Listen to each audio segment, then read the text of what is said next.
Hello, thank you for tuning in to Kaiju Radio. I'm Kevin Smith. Welcome to your news at noon. Let's get to the news in detail. The Stabroek Block Production Sharing Agreement is often described by industry stakeholders as being replete with provisions that sell out the interest of present and future generations of Guyanese.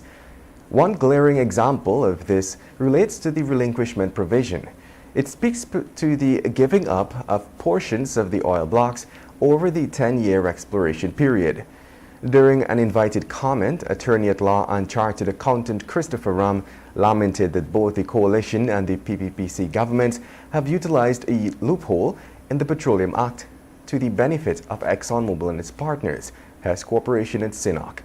Ram explained that the initial period of a prospecting license is 4 years.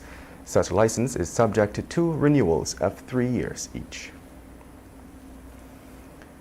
And now let's tell you, in an effort to empower girls and amplify their voices, Minister of Human Affairs and Social Security, Dr. Vindhya Prasad, disclosed yesterday that she will be launching the Storyboard Initiative and a special edition of Youth Unfiltered as the ministry joins the rest of the world in observing International Day of the Child. The day being observed on October 11th annually is used for recognizing the importance, influence, and budding talents of girls and also promote the opening up of more opportunities for them. The occasion is also designed to raise awareness of gender-based issues such as the digital divide, poor learning opportunities, violence, and exploitation of girls. And now let's tell you, yesterday marked 2 years since an only child walked into her mother's Lot 241 Border Street, Georgetown home and found her dead with a mosquito net wrapped around her neck.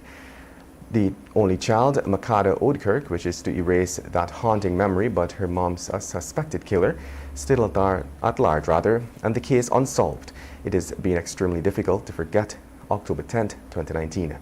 Makada's mom, Marva Oudkirk, who was 67 years old at the time she was murdered, lived alone at her board home and was last seen alive by her daughter on October 9th, 2019, just 1 day before she was found dead.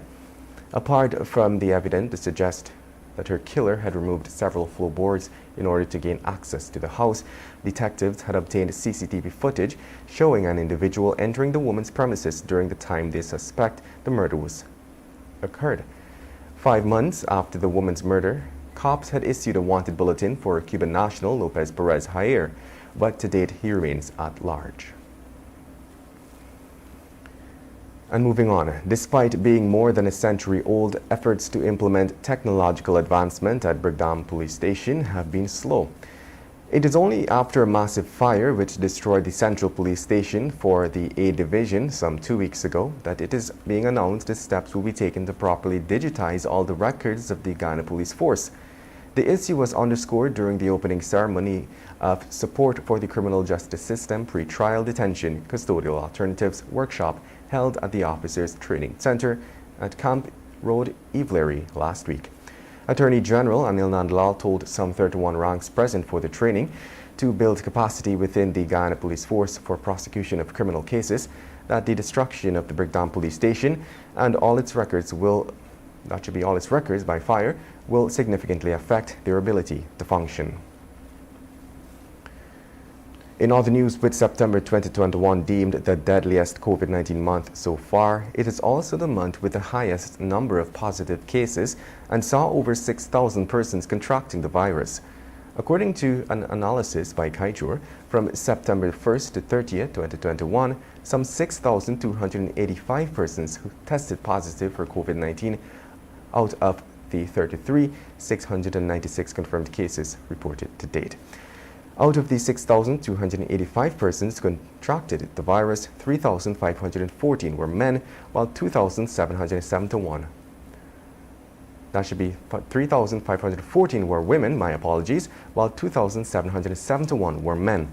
During that period, the least number of cases seen in 1 day was recorded on September 26th with 88, while in September 21, some 362 persons tested positive, making that the highest number of cases recorded within a 24-hour period. Not only was it the month with the highest number of deaths and new cases, it was the month with a spike in COVID-19 hospitalization.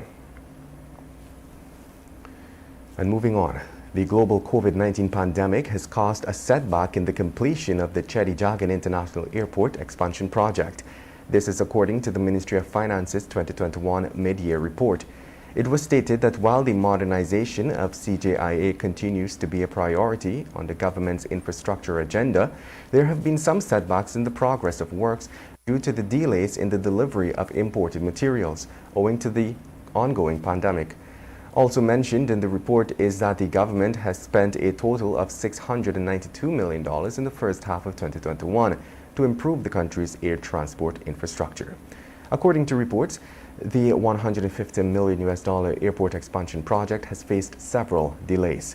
The airport expansion contract was signed in 2011 under then-President Bharat Jagdeo and passed to the truncated presidency of Donald Ramotar. And now let's tell you, a 59-year-old retired Assistant Police Commissioner Brian Joseph was placed on a $100,000 bail for causing the death of a 49-year-old motorcyclist, Isgar Isan. That should be Isa, of Good Fortune, West Bank, Demerara. According to police, the accident took place around 14 hours 10 along the Mir Zorgan Public Road on the West Bank on Friday. Joseph was proceeding west along the southern side of Mir Zorgan when he collided with the front side of Isa's motorcycle while in the process of turning north at the T-junction.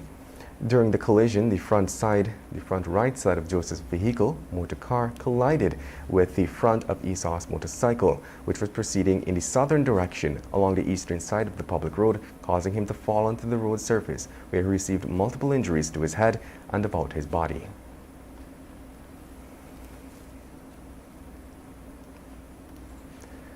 In other news, within the first 6 months of 2021, the sum of $1 billion has been expended on the Sheriff Mandela Road expansion project.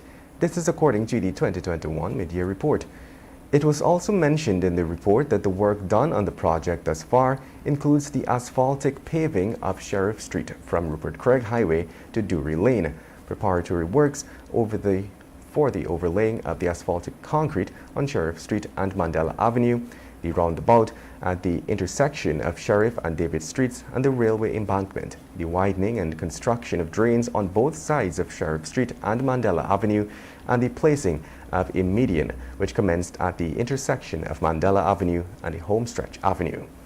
It was noted that the $31 million road project was badly mismanaged by the APNU-AFC administration, and when the PPPC government took office, it was keen to know that it had to expend a further $134 million for works on the road project. And just before we wrap today's News at Noon up, we now head over to an op-ed by editor and journalist at Kaiju News, Ms. Keanu Wilberg. Outside of the fiscal benefits offered in the 2016 Stabroek Block Production Sharing Agreement, one of the sure ways Guyana can retain more value from its resources is in getting local content right. But thinking we can do this on our own without the right experts to guide us, without proper oversight, and in the absence of strategic mutually beneficial partnerships, is what will hinder the realization of our national goals and aspirations. The population is simply too small to truly maximize and capture the benefits of the rapidly developing sector. This tells us clearly that we need to tap into our diaspora resources. In the meantime, strategic partnerships with regional and international investors and stakeholders will be key to helping us garner the skills and technology transfer that is needed in accessing opportunities in the oil sector. While I acknowledge that partnerships will be critical to our overall development in the industry, it is imperative that we are cautious about the pitfalls of partnerships in the oil and gas sector. There is a plethora of research which indicates that joint ventures can be meaningful and that they can be vessels of corruption. And as we wrap up today's News at Noon, let's head over to page 7 of the Kaieteur News dedicated to being blunt. President Ali's position is that the Amazon's rainforest is vital to the future of our planet. We say that was well said. But what President Ali should tell Guyana now, given his position, is how and why Exxon is giving an open license and blank check to flare, as it does, at the oil production sites. The president has a solid reputation for saying one thing but then turns around and does the opposite. Tell Guyana, Mr. President, why is Exxon not being held accountable for its poisoning of the atmosphere in Guyana waters? And with that, we've come to the end of today's News at Noon. I'm Kevin Smith. Thank you for listening.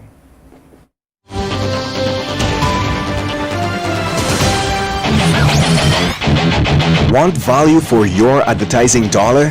Then place your ads on Kaieteur Radio's newscasts. Streamed live on 6 different mediums, reaching hundreds of thousands. Advertise today and watch your dollar grow. Call us on 225-8465 or 226-8210 today. I am Glenn Lal, and I have some beautiful things to share with you guys. I want to recognize